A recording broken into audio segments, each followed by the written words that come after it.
This episode is sponsored by Squarespace. Whether you need a domain, website, or online store, make your next move with Squarespace.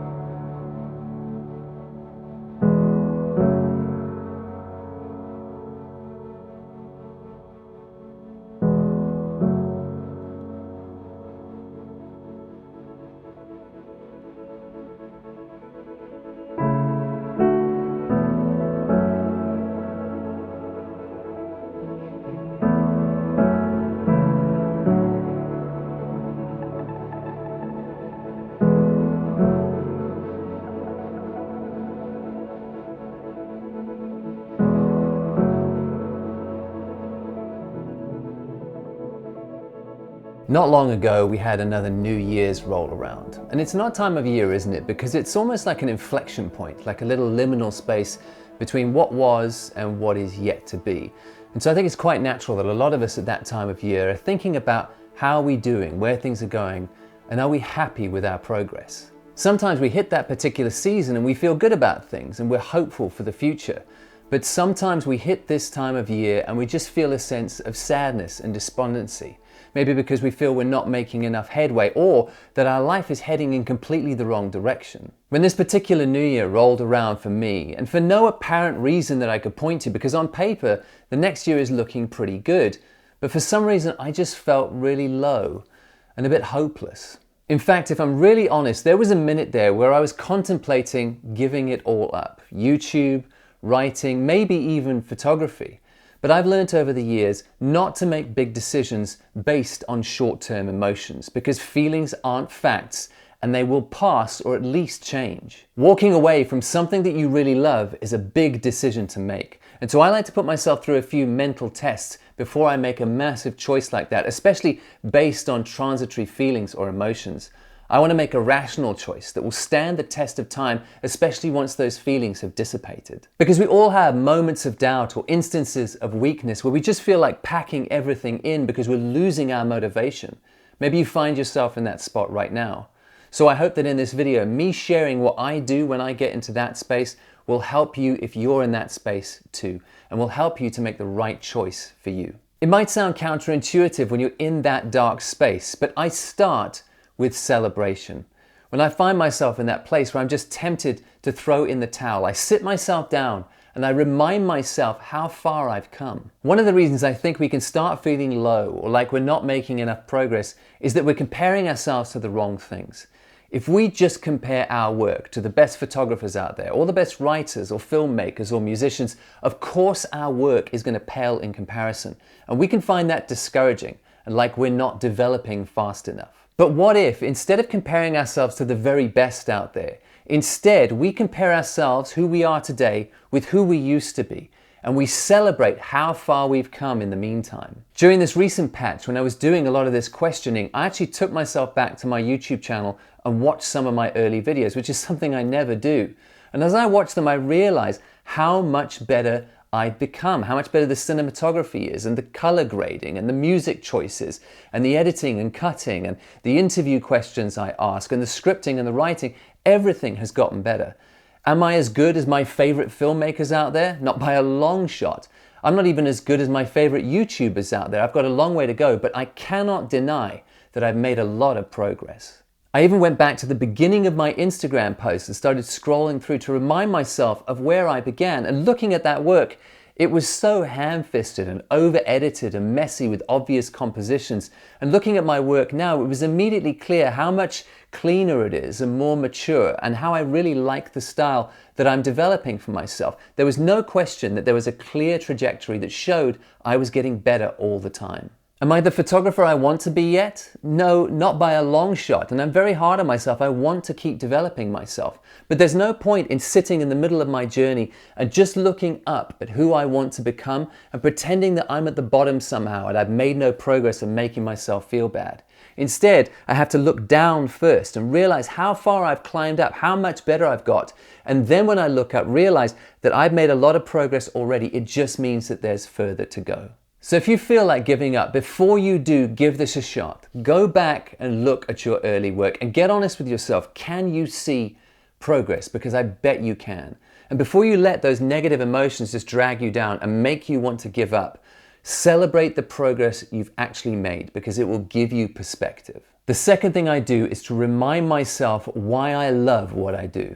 It's weird how we can forget that, isn't it? That sometimes when we push ourselves too hard to succeed, or we turn it all into a competition in our head, that we can actually fall out of love with that art form that we chose at the beginning, and we can find it a burden instead of a joy. But the best way I know to counteract that is to sink myself into great examples of that art form that I love.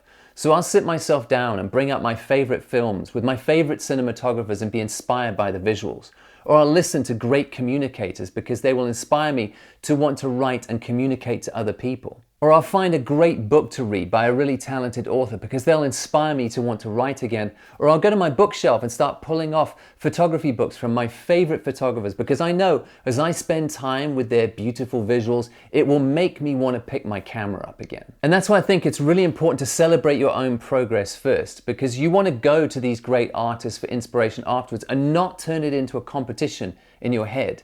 You want to let their work just inspire you and fire you up for picking up your camera again. If you're like me, when I see great work from other artists who are in the same genre as me, it makes me want to get involved again. Looking at great work gives me more ideas about what's possible with this particular art form. It gives me ideas about how to develop my own work. And it shows me again the power of that particular medium and reminds me of why I fell in love with photography or writing or filmmaking or music in the first place. The third thing I do is to practically remind myself what it means to commit to something and to stick at it.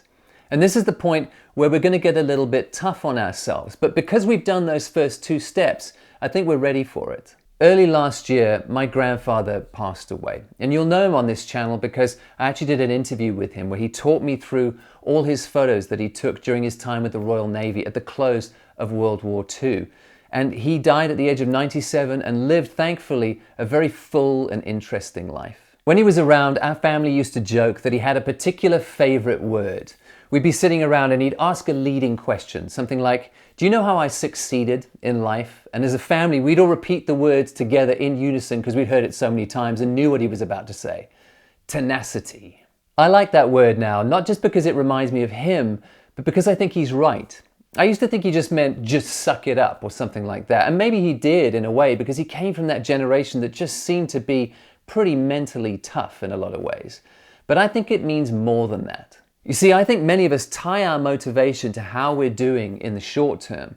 And it depends how you define success. Maybe it's attention or the amount of money you make from the art form that you're engaged in. But if it's all working for you, you probably find that you are very motivated and that things just seem to be flowing very easily. But what happens if things take a downturn, like they do for all of us at some point? If we tie our motivation to the ups and downs of fate, we're going to be in for a rough ride. I think we need to tie that motivation to something more solid than our changeable emotions or our shifting situation. We need to make a conscious decision, a commitment to ourselves to continue even when it gets difficult, maybe especially when it gets difficult. Because maybe you've been through those sort of situations where you feel just for the last little while you've made a lot of mistakes or you've received a lot of rejection and you feel like just throwing the towel in. This is where tenacity comes in. Because we don't need tenacity when things are working out and our motivation is firing on all cylinders. We need tenacity when things are going wrong and we can't see our way forward. And making that decision to carry on regardless takes a lot of courage. After all, if you look at the people that you really respect, it's not the ones who had it easy. It's the ones who had it tough, who had to overcome a lot of obstacles and they had to keep choosing again and again, despite their difficulties, to carry on. Those lives make for great stories. And it's their tenacity that we really respect. So don't we want to write one of those stories? And then hopefully at this point, you're in the position to give yourself a fresh start. Over the holidays, I found myself going back and re-watching the old HBO series Rome. And in season 2, Brutus and Cassius have assassinated Caesar and they're on the run being chased by the armies of Mark Antony and Octavian. Now, Brutus is in a really low point. He's hopeless and despairing, and his friends are rallying around him and trying to get him to snap out of it. When he eventually finds his courage, his army is camped next to a body of water, and he strips off, walks into the water, and fully immerses himself. And when he comes out, he goes into his tent, he dresses, shaves, eats something, and then he makes the decision to turn the army around and fight. As I watched that scene, I realized how many other scenes like this there are in movies, where the protagonist has reached their lowest point and they have some sort of immersion or cleansing moment on screen before they make the decision to push on and face their fears. For me, this kind of symbolism is a nod to baptism, which obviously I'm very familiar with, having worked in the church. And it's a much older ritual and tradition than the Christian churches. It was around in many, many cultures long before. In fact, it seems to be quite a global phenomenon. I think these immersion rituals across lots of different cultures and throughout history, and these film scenes, which are obviously inspired by those rituals, I think we connect with them because they remind us that sometimes in our lives we have to stop, wash off our old fears and failures, and step into a new season. You don't need to go and find a lake to dip yourself into or go dunk yourself in the ocean. Although I have physically done that a few times in my life, and I like it as a way to symbolize the fact that I'm leaving the old behind and stepping into something new. The point is though, to give yourself permission to begin again. And if you find yourself at that low point now and you just feel like running away from it all, before you do, celebrate your growth. Remind yourself why you love what you do and find the courage to commit to it again and give yourself the gift of a fresh start. Good luck. Before I go, I just want to let you know that the 5th edition of my Parable magazine is at the printers as we speak and will be out in a week or so. It may even be out by the time you're watching this video. This edition is called Shadow Work and features some of the more contrasty images I've made over the years where I'm really playing with the shadows in our urban spaces.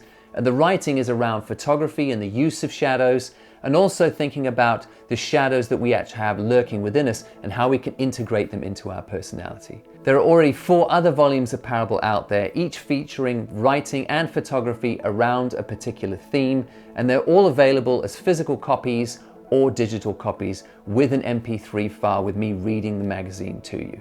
I'll leave a link down in the description if you want to go check them out, and buying a copy really helps to support what I do here on this channel. And lastly, thanks again to Squarespace for sponsoring this episode. If you need a website or a domain, they're a fantastic option. I've used them as my website of choice for over a decade now, long before they were a sponsor on this channel. One of the things I love about Squarespace is how easy it was to set a store up.